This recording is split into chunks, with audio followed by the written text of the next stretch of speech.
Jeep से झेलम पार हुई। महाराजा पुरुषोत्तम को अपने बेटे की जब खबर मिली तो वो हताश होकर बैठ गए, पर ये बैठने का वक्त नहीं था। सिकंदर कभी भी पुरुषोत्तम की सेना को घेर सकता था। सेनापति स्पंदक सेन ने राजा पुरुषोत्तम के कांधे पर हाथ रखा और उन्हें दिलासा देने की कोशिश की, पर पुरुषोत्तम अपने तंबू से बाहर निकले और सेना का एक बड़ा हिस्सा लेकर सिकंदर से लड़ने पहुंच गए। सिकंदर ने भी टापू के रास्ते अपनी ज्यादातर सेना बुला ली और स्पंदक सेन की बची हुई टुकड़ी के सामने एक और टुकड़ी लगा दी। जोश में आकर महाराजा पुरुषोत्तम ने होश नहीं खोए। उन्होंने समझदारी दिखाई और स्पंदक सेन को भी अपने पास बुला लिया। एक से भले दो, ये युद्ध था आर या पार का। एक तरफ पोरस की रणनीति। सेनापति स्पंदक सेन, आप रथों को सामने ले जाइए और दोनों तरफ घुड़सवारों को खड़ा कर दीजिए और बीच में रखिए हाथियों और पदातिक सेना को। अगर हमारी पदातिक सैनिकों पर हमला बढ़ा तो हाथी उनकी रक्षा करेंगे। दूसरी ओर सिकंदर का रण कौशल। मैं खुद बाएं तरफ के भारतीय घुड़सवारों पर हमला करूंगा। मेरे साथ 1000 घुड़सवार आएंगे और बाकी पीछे रहेंगे। एक तरफ पोरस की अक्लमंदी।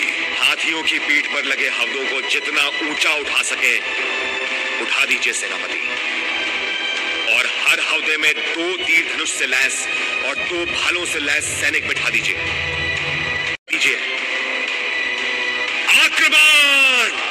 तो दूसरी ओर सिकंदर की चतुराई। सबसे पहले मैं हमला करूंगा और जब तक मैं हुक्म न दूं कोई हमला नहीं करेगा।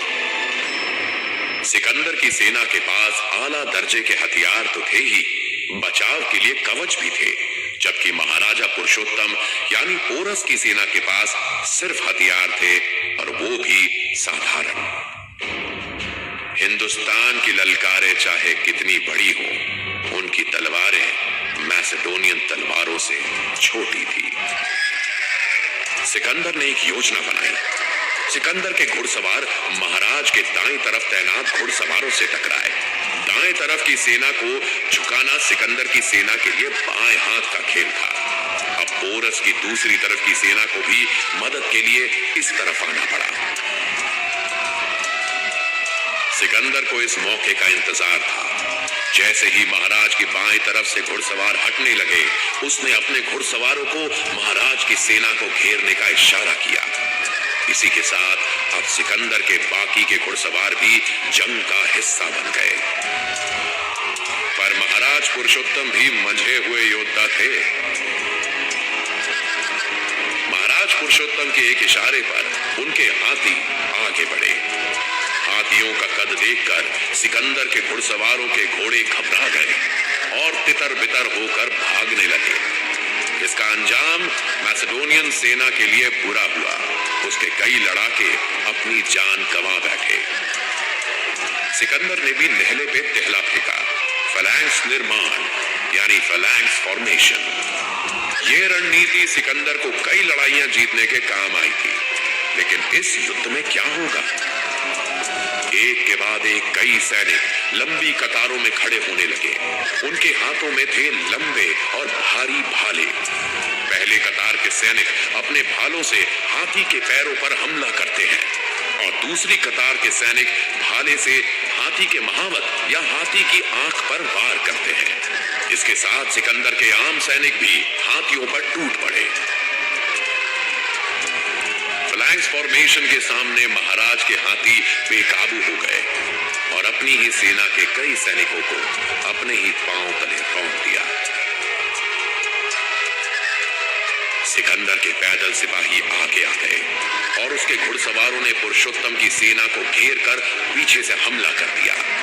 तब तक एक सेनापति कैटुरस ने भी बचे हुए सैनिकों के साथ झेलम नदी पार कर ली।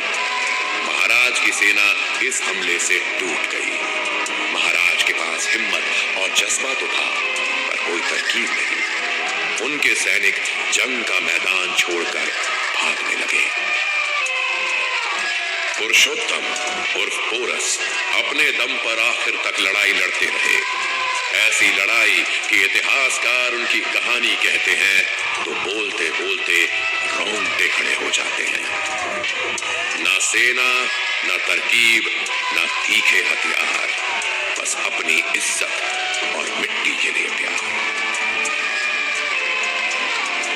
सिकंदर बड़े बड़ों से टकराया था, पर उसके सामने आज तक पोरस जैसा योद्धा नहीं आया था। सिकंदर समझ गया कि पोरस को कैद किया जा सकता है, पर गुलाम नहीं बनाया जा सकता। सिकंदर ने राजा अंभी को पोरस के पास भेजा। मगर राजा अंभी जब महाराजा पुरुषोत्तम के पास पहुंचे तो महाराज ने उन पर वार कर दिया। फिर कुछ दूत भी भेजे गए, पर पोरस किसी की नहीं सुनना चाहते थे। अब एक ही आदमी उनसे बात कर सकता था, उनका भाई और सेनापति स्पंदक सेन। महाराजा पुरुषोत्तम, सिकंदर ने संदेश। मैं ना संदेश मानूंगा ना आदेश। आत्मसमर्पण से बेहतर है मर जाना। परंतु महाराज, वो आपका आत्मसमर्पण नहीं, मैत्री चाहते हैं। महाराजा पुरुषोत्तम ने कुछ सोचा। उनके शरीर पर कई घाव थे और खून रिस रहा था।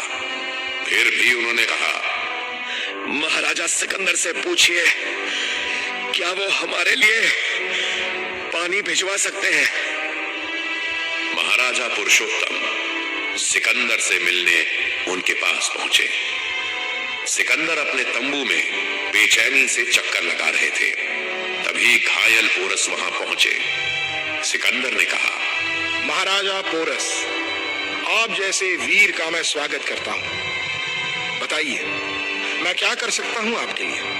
बस वैसा बर्ताव कीजिए जैसा एक राजा दूसरे राजा के साथ करता है। सिकंदर को इस जवाब की उम्मीद न थी। आज तक कई राजाओं ने सिकंदर की तरफ दोस्ती का हाथ बढ़ाया था, डरकर या समझौता करके। लेकिन आज सिकंदर ने दोस्ती का हाथ बढ़ाया था, पोरस के सामने इज्जत के साथ। अगर हम आज देखें तो ये जंग जरूर सिकंदर जीते और राजा पुरुषोत्तम हारे, पर असल में ये जंग कोई नहीं हारा। जंग में 25,000 हिंदुस्तानी और 15,000 मैसेडोनियन सैनिक शहीद हुए। पोरस को उनका राज्य बाइज्जत वापस दे दिया गया, एक स्वतंत्र राज्य। सिकंदर ने बाद में व्यास नदी तक के सारे राज्य जीते और राजा पुरुषोत्तम के हाथों में सौंप दिए। इस दोस्ती की वजह से भारतीय संस्कृति में ग्रीस की सभ्यता का प्रभाव आया और दूसरी तरफ ग्रीस में हिंदुस्तानियों के लिए सम्मान बढ़ गया। पर क्या सिकंदर यहीं रुक गया? मगध साम्राज्य का जिक्र करना यहां जरूरी है। वहां के सम्राट धनानंद थे। उनकी सेना महाराजा पुरुषोत्तम की सेना से 3 गुना थी और उसके आगे था गंगा हृदय साम्राज्य, जिनकी सेना में हाथी ही इतने थे कि वो एक तालाब का पानी पीकर सुखा सकते थे। पोरस के साथ जंग के दौरान ही सिकंदर की सेना हाथियों का कहर देख चुकी थी और अब उसकी सेना और आगे बढ़ने को तैयार नहीं थी। सिकंदर सिंधु नदी के पश्चिम किनारे को अपनी सरहद बनाता है और दक्षिण में वापस लौट जाता है।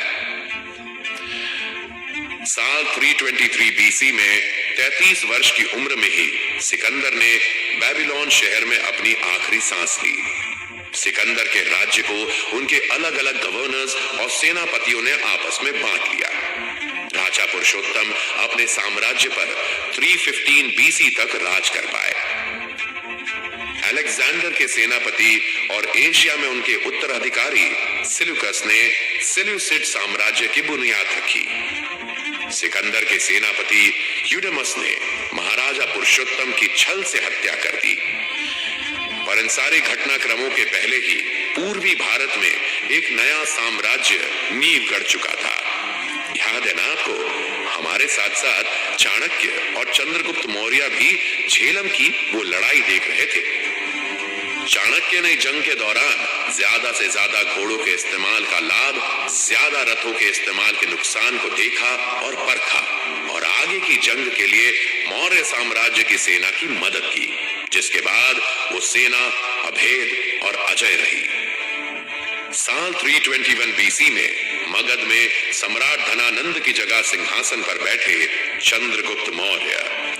चंद्रगुप्त मौर्य भारतवर्ष को एक करने की कोशिश करते रहे और कुछ हद तक कामयाब भी हुए। उन्होंने अपनी सेना के बल पर सिकंदर के गवर्नर्स को आज के अफगानिस्तान के भी पार धकेल दिया।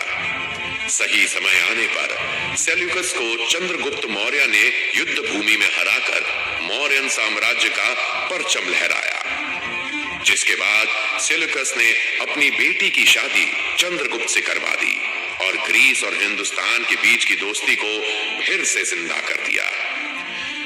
ये दास्तान थी लड़ाई के एक ऐसे मैदान की जो मैदान